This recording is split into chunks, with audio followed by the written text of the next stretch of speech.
Agence Cora. On est tous les deux diplômés de l'École nationale supérieure de paysage de Versailles, qui forme au métier de paysagiste concepteur. Avant ça, on a fait un BTS aménagement paysager tous les deux. Donc toutes ces choses très techniques, le fonctionnement d'un chantier, c'est vraiment un plus parce qu'il y a ce rapport déjà à l'extérieur et au terrain. Une pratique du métier qui à la fois va nous permettre d'être dans la planification de la transformation d'un paysage, mais en même temps on aime avoir aussi ce contact direct avec le terrain, les gestionnaires ou bien avec les habitants, puisque in fine ce sera eux les gardiens des lieux que l'on crée. Hubert Chevalier. Vilny en quelques mots, c'est une commune de 485 habitants, traditionnelle en termes d'architecture et d'habitat, autour de 70 emplois, une grosse entreprise et beaucoup d'artisanat, un restaurant, un commerce multiservice. Nous sommes sur un axe important, d'Orléans à Romorantin, ça veut dire beaucoup de passages aux heures de travail. L'agence est basée à Orléans. Donc on a un rayon d'intervention qui touche la région Centre-Val de Loire. Et ensuite, ponctuellement, on a des projets qui peuvent être partout en France. En l'occurrence, on en a eu un en baie de Somme, dans le 78 aussi. Au plus on va voir de sites et on va voir de paysages différents, au plus on enrichit notre pratique et au mieux on sait conseiller. L'agence Cora, on les a rencontrés effectivement suite à l'acquisition de la Vicarerie. C'était une maison et un ensemble de terrains qui jouxtaient les terrains communaux et l'étang communal. Quand on interagit avec un objet qui compose le paysage, c'est de se poser la question si on va agir pour une saison, quelques mois, ou alors est-ce qu'on fait une action qui a un impact sur plusieurs siècles. L'idée c'était d'aménager cette zone de 2,6 hectares, de faire appel à des paysagistes et de nous aider à voir comment on pouvait raconter une histoire en fait et faire une balade depuis le centre-bourg jusqu'à l'étang communal. Le projet qu'on mène à Vilny, il est très intéressant. Cette propriété rachetée a permis de créer une ouverture dans le village et de connecter le centre-bourg à l'arrière du village qui est lui-même ensuite accroché au paysage de la Sologne, donc les forêts.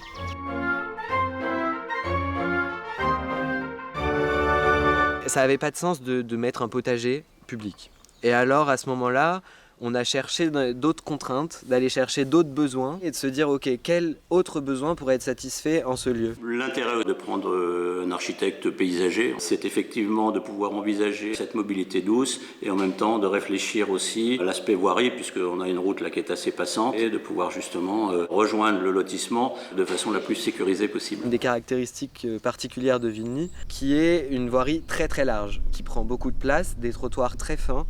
Et donc nous, aujourd'hui, on s'est dit que ça coûterait évidemment un prix pharaonique de refaire une voirie de 12 mètres de large pour une commune rurale de 450 habitants. Alors notre but, c'est d'améliorer l'infrastructure qui est en place, par sa végétalisation notamment, qui permet aussi de valoriser le patrimoine du village et de remettre des choses domestiquées, des choses cultivées au cœur du village.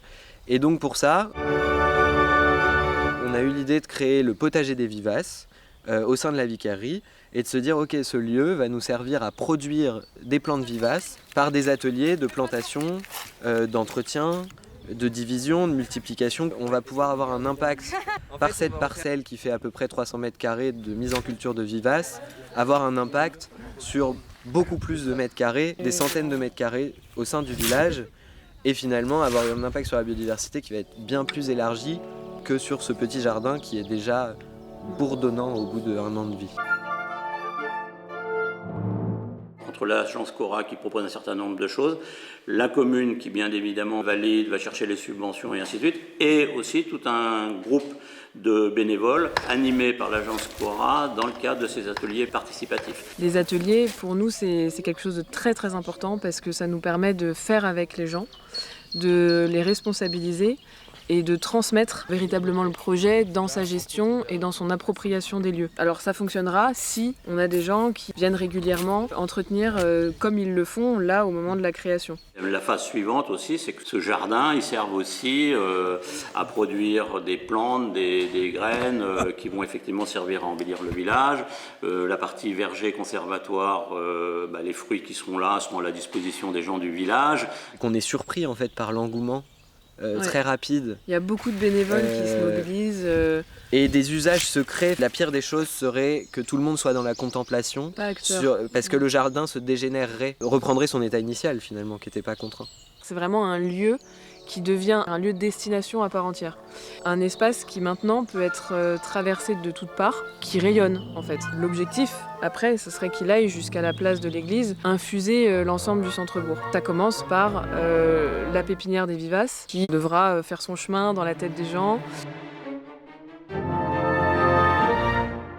C'est vrai qu'aujourd'hui, dans tous les projets paysagistes, effectivement, ce sont des projets qui finalement sont assez coûteux parce qu'à l'intérieur de ces projets, il y a toujours une part de conception qui est relativement importante et qui est finalement assez coûteuse. Ce qui est hyper important à comprendre, c'est que faire appel à une entreprise pour répondre à un besoin très localisé, très immédiat, ça va coûter le prix que ça va coûter sur le moment par rapport à la mission proposée. Le problème, c'est que quand on démultiplie ces actions, on va avoir plein de petites actions comme ça menées qui vont représenter quand même une somme. Quand on fait appel à un paysagiste concepteur, on réfléchit vraiment à l'échelle de l'ensemble, qui va nous permettre d'analyser toute la situation, sur le plan social, sur le plan environnemental, sur le plan géographique aussi. Tous ces paramètres-là vont permettre de faire cette analyse en amont du projet et de l'intervention très localisée. Ensuite, une fois que cette étude elle est faite sur l'ensemble du village. Donc c'est très précieux parce que c'est vraiment des éléments qui vont nous permettre de débloquer des projets. Et le dossier, quand on monte les subventions, on explique l'histoire. Il y a une vraie conception qui est là et ça nous aide aujourd'hui au contraire au financement du dossier. Se dire, bon bah voilà, telle année on se lancera parce qu'on sait qu'on aura les budgets et puis on sait qu'on va vraiment atterrir sur quelque chose de global qui va vraiment avoir pris tous les acteurs en compte. L'agence Cora nous a monté des dossiers qui sont très bien construits, très bien organisés. Du coup, effectivement, c'était beaucoup plus facile de se faire accompagner à la fois du Pays de Grande-Sologne, du département, voire même des subventions de la région. Et finalement, pour les élus, c'est un réel gain de temps de fonctionner avec un concepteur paysagiste parce qu'on lui ouvre le champ des possibles et après, bien évidemment, libre à lui de poursuivre ou non. Quel chemin vous voulez emprunter pour arriver à vos objectifs, dans le respect aussi des habitants et de ceux qui fréquentent le lieu. Nous, au plus on conçoit et on inscrit le concept d'un projet dans les mémoires des habitants et d'un lieu et de ses gestionnaires, et au plus notre action elle va être pérenne et durable dans le temps, sur des décennies.